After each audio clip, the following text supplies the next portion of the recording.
आज की स्टोरी है कुहासा छट गया। माया अपने रूम में लेटी टीवी देख रही थी। उन्हें अपने बेटे अनिल की फ़ोन पर ज़ोर ज़ोर से बोलने की आवाज़ आई। उन्होंने टीवी की आवाज़ बंद की, कान बेटे की चिंतित आवाज़ पर लगा दिए। अनिल किसी से कह रहा था, डॉक्टर साहब, आभा आपकी पेशेंट है, उसकी कमर के में अचानक फिर कुछ हो गया। आप सोसाइटी में ही तो हैं, आपको तो पता ही है अभी लॉकडाउन में हमारी सोसाइटी का मेडिकल स्टोर फ़िलहाल बंद है। कुछ तो आपके पास दवाई होगी, आप कहो तो मैं आकर आपके यहाँ से ले जाता हूँ। फिर माया को अंदर लेटे लेटे समझ आ गया कि उनकी बहू आभा को के कमर में कुछ दर्द है। उनका मन हुआ जाए देखें कि आभा को क्या हुआ है। उठकर बैठी, फिर लेट गई। सोचा छोड़ो, मैं भी कहूँगी, उल्टा ही जवाब देगी, निपटे खुद ही। उन्होंने फिर टीवी देखना शुरू कर दिया कि बेटे के अंदर आते ही फिर टीवी बंद करके उसका मुंह देखने लगी। इतने में पीछे पीछे 5 साल की पोती टिनमिन भी आ गई। दादी, क्या देख रही हो? उसे कुछ बोलने से पहले ही बेटे ने परेशान होते हुए कहा, माँ, आभा लैपटॉप पर शायद बहुत देर से कुछ काम कर रही थी, अचानक उठी तो बहुत बुरा बैक पेन हुआ, अब तो हिल भी नहीं पा रही। डॉक्टर से बात हुई, वह कह रही है कि उनकी बिल्डिंग में कोरोना का केस हो गया है, बिल्डिंग सील है, वह कुछ दवाई नहीं दे पाएंगी, बस रेस्ट बोल दिया। तो मैं क्या करूं? टिनमिन को नाश्ता देना है और हमें भी भूख लगी है, कुछ बना दो माँ। मेरा बनाया उसे पसंद आएगा? चलो ना माँ, छोड़ो ना, अभी यह भूख लगी है। अपने रूम में लेटी आभा भी यह बातचीत सुन रही थी। सास पर हमेशा की तरह गुस्सा तो बहुत आया, पर मजबूरी थी, दर्द के मारे हिला भी नहीं जा रहा था। माया सीधे उठकर किचन में गई। टिनमिन भी उनके साथ साथ किचन में एक स्टूल पर बैठ गई। माया को अच्छा लगा। आभा तो टिनमिन को उनके पास आने से अक्सर किसी न किसी बहाने रोक लेती थी। वह जानती है, माया ने बहुत पहले पानी गर्म करके हॉट वाटर बैग में रखा। टिनमिन को ऊपर से पकड़ा कर कहा, बेटा जाओ अपनी माँ को देकर आओ, सिकाई करेगी तो आराम मिलेगा। अनिल ने देखा तो मुस्कुरा दिया। माया ने घूरा, हंसो मत, देख कर आओ कि सिकाई कर रही है या नहीं। अनिल फिर हंस दिया। माया ने फिर आभा की ही पसंद को ध्यान में रखते हुए जल्दी से वेज चिले की तैयारी कर ली। अनिल और टिनमिन के लिए थोड़ा सा सूजी का हलवा भी बना दिया। अनिल भागता सा आया, माँ क्या बना लिया इतनी जल्दी, बहुत अच्छी खुशबू आ रही है। माया को बेटे पर खूब प्यार आया।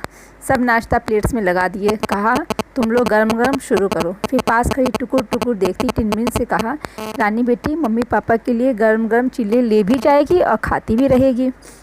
हाँ दादी, मैं आपकी हेल्प करूँगी। अनिल को हलवा प्लेट में से चाट चाट कर खा गया। तकिए का टेक लगाए आभा ने कितने ही चिल्ले खा लिए, उसे पता ही नहीं चला। पेट भर गया था, पर नीयत भर ही नहीं रही थी। टिनमिन को किचन में के भाग भाग कर चक्कर काटने में खूब मज़ा आ रहा था। आखिर में माँ की अदरक वाली चाय पीकर तो अनिल का चेहरा खिल उठा। आभा ने फिर एक पेन किलर लिया और लेट गई। अनिल और टिनमिन ने मिलकर सब बर्तन उठाकर किचन में रखे। अनिल ने कहा, माँ बर्तन धोना मत, मैं थोड़ा ऑफिस का काम करके धो लूँगा, अभी भी आपने काफ़ी काम कर लिया है, आराम कर लो। मुझे इतना आराम का शौक़ नहीं है जितना तुम्हारी पत्नी को लगता है, उसे ही मेरा काम पसंद नहीं आता, तो मैं भी क्यों फिर मेहनत करूँ। यह सोचकर उसे कुछ बोलना ही छोड़ दिया। खैर, शायद उसे अब मेरा काम करना बुरा न लगे, तो मैं सब संभाल लूँगी, तुम चिंता ना करो। अपने रूम में लेटी आभा को माँ बेटे की बात का एक एक शब्द सुनाई दिया। गुस्सा तो आया, लगा माया उसे ही सुना रही है। इस टाइम मजबूरी है, कुछ कह नहीं सकती, सुनना ही पड़ेगा। लेटे लेटे आभा माया के बारे में सोचने लगी। वह नहीं चाहती कि माया उसे घर गृहस्थी में कभी दखल दे, इसलिए उसने हमेशा उनसे एक दूरी ही बनाए रखी। वह भी ऑफिस जाती है, दिन भर के लिए देवकी बाई आकर सारे काम करती है। वह माया से ज़्यादा तो देवकी को सम्मान और स्नेह देती है कि कहीं भाग न जाए। अब लॉकडाउन के टाइम देवकी को आए 1 महीना हो रहा है। मुंबई की हालत ख़राब है, पता नहीं कब तक देवकी आ पाएगी, उसकी हालत ख़राब हो रही है। घर में काम और ऑफिस के काम संभालने में ही आज कमर जवाब दे गई। कुछ सालों से वह माया के साथ जिस तरह का व्यवहार कर रही है, वह सास भूल थोड़े ही जाएगी, कम अड़ियल थोड़े ही ना है। एक बार कुछ बुरा लग जाता है तो पीछे हट जाती है। यह अच्छी बात है कि लड़ती झगड़ती नहीं, थोड़े ताने मार देती है। उससे याद आया कि एक बार ऐसी ही उसकी तबीयत ख़राब हुई तो माया जब उसके कमरे में जाकर उनका हाल चाल पूछने लगी तो उसने कितनी रूखे तरीके से कहा था कि आप चिंता न करो, देवकी है, आपसे ज़्यादा तो उसे मॉडर्न तरीके पता हैं, आपके घरेलू तरीके मेरे किसी काम के नहीं। उसे गुस्से में घूर कर रही गई माया। उसके बाद उससे कभी तबीयत नहीं पूछी और आज भी तो उसके पास एक बार भी नहीं आई। है तो बहुत अड़ियल। खैर, खैर अभी तो मजबूरी है। अनिल लैपटॉप पर बैठ गया। टिनमिन कार्टून देखने लगी। माया धीरे धीरे बर्तन धोने लगी। कहीं आभा की आंख लग गई हो, शोर में खुल न जाए। काम करते करते माया सोच रही थी, उच्च शिक्षित आभा जब बहू बनकर आई तो उन्होंने कभी ये ना सोचा था कि एक ही बहू, वह भी इतनी शिक्षा और नौकरी का घमंड करने वाली होगी। उनके पति तो कब का इस दुनिया से जा चुके थे। अनिल के साथ मुंबई के इस 3 बेडरूम में वह खुश थी, पर आभा उन्हें पता नहीं क्यों इतना दूर दूर रखती। एक दीवार सी खड़ी रहती दोनों के बीच में। अनिल सैंडविच सा बना लाया। बेटे की लाइफ में कभी कोई प्रॉब्लम ना हो, इसलिए वह कभी लड़ती झगड़ती नहीं। अनिल काम के बीच में एक ब्रेक लेकर उठा। हैरान हुआ, माँ इतना काम क्यों निपटा लिया? मैं हेल्प करता हूँ। देखो आप, आभा को कुछ आराम है। आभा को दर्द तो था। अनिल ने फिर डॉक्टर से बात की। इस समय सिर्फ रेस्ट करना ही सलाह दी गई। माया ने सरसों का तेल गर्म होने रखा।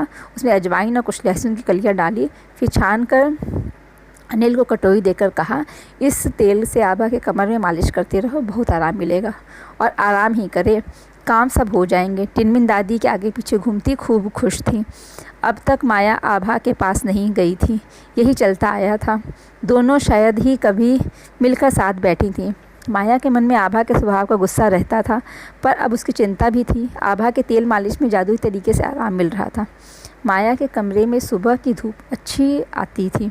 उन्होंने अनिल से कहा, मेरी तो सुनेगी नहीं वह, उसे कहो थोड़ा देर रूम में सुबह आकर बैठ जाए। मुझे तो एक बार बोल दिया था कि मैं विटामिन डी की कैप्सूल खा लेती हूँ।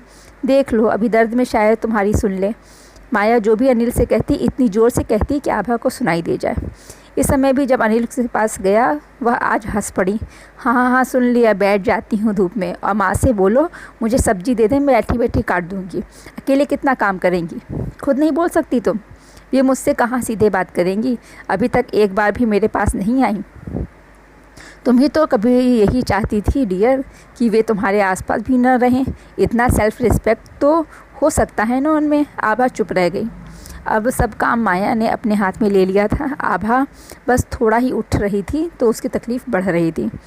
वह अपना थोड़ा बहुत ही कर पा रही थी। टिन की तरफ से वह कभी इतनी बेफिक्र नहीं रही थी।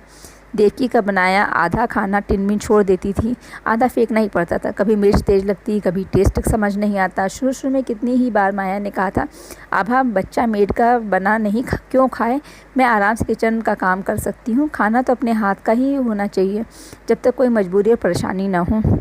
मेरी थोड़ी सी भी हेल्प वह कर दे तो मैं बना लिया करूँगी। तुम आराम से ऑफिस देखो। वह तो नक कर बोली थी, डोंट वरी माँ, हम कुक अफोर्ड कर सकते हैं। उस दिन के बाद माया ने इस टॉपिक पर बात ही नहीं की थी। टिनमिन तो जैसे दादी के खाने की फ़ैन हो गई थी। जो माया बनाती टिनमिन शौक से खाती। घर जैसे देवकी के बिना चल रहा था। आभा हैरान थी। उसके कमर में तकलीफ़ होने से पहले देवकी के ना होने पर भी माया ने कोई हेल्प ऑफ़र नहीं की थी, और अब सब ऐसे संभाल लिया था जैसे कब से ये सब काम ऐसे ही चल रहा था। आभा को 5वें दिन में कुछ आराम होना शुरू हुआ। माया ने अनिल को ज़रा तेज़ आवाज़ में कहा जिससे आभा भी सुन ले। उसे कह दो आराम हो भी गया हो तो एक साथ सब काम शुरू करने की ज़रूरत नहीं है। पीछे टेक लगाकर आराम से बैठकर थोड़ा बहुत ऑफिस का जो ज़रूरी हो वह कर ले। उसकी देवकी आ जाएगी तो फिर वह जाने, देवकी जाने। फ़िलहाल मेरे काम से ही खुश रहे। आज आभा को बात करने के इस ढंग पर हंसी आ गई। अनिल जब उनके पास आया तो ज़ोर से हंसने लगी। माँ भी ना, कितने ताने। अनिल को भी हंसी आ रही थी। आभा सोच रही थी आज तक वह गलत कर रही थी। यह माँ का घर भी तो है, वह कितना गलत कर रही थी। घर की मेड से भी अच्छा व्यवहार करती है और माँ से इतना बुरा, जैसे उसे उनकी ज़रा भी ज़रूरत नहीं। सच तो यह है कि उसे ही उनकी ज़रूरत है। उनके स्नेह से आजकल घर कितना अलग लग रहा है। टिनमिन कितना खुश है उनके साथ। इस परेशानी के समय में उनकी सारी बदतमीजियाँ भुला कर सबका ध्यान रख रही हैं। माँ के स्नेह का कोई विकल्प नहीं हो सकता। उसकी आंखों से जैसे एक पर्दा सा हट गया। इतने में माया की आवाज़ आई, टिनमिन ले यह फल अपनी मम्मी को खिला दो, इतनी दवाई खा रही है, पेट जलता होगा। जी दादी। आज आभा को शरारत सूझी। वहीं से बोली, टिनमिन दादी को बोलो मैं फल तभी खाऊंगी जब वे मेरे पास आकर बैठेंगी। माया ने जवाब दिया, मुझे और भी काम है टिनमिन। आभा ने फिर कहा, मेरे पास बैठना सबसे ज़रूरी काम है। टिनमिन दादी को बता दो टिनमिन को तो इस खेल में ही मज़ा आने लगा। वह जोर जोर से हंसी। अब दादी बोलेंगी, अब दादी का नंबर। उसके यह कहते ही सब हंस पड़े। अनिल ने माँ को प्यार से देखा। माया मुस्कुरा रही थी। आभा ही उठकर आ गई, चुपचाप माया से लिपट गई। माया ने उसे सहलासा दिया। टिनमिन ने कहा, दादी अब कौन बोलेगा? अब माया और आभा दोनों के मुंह से साथ लिखना दोनों। घर में काफ़ी समय से फैला दूरियों का कुहासा आज से छटने लगा था।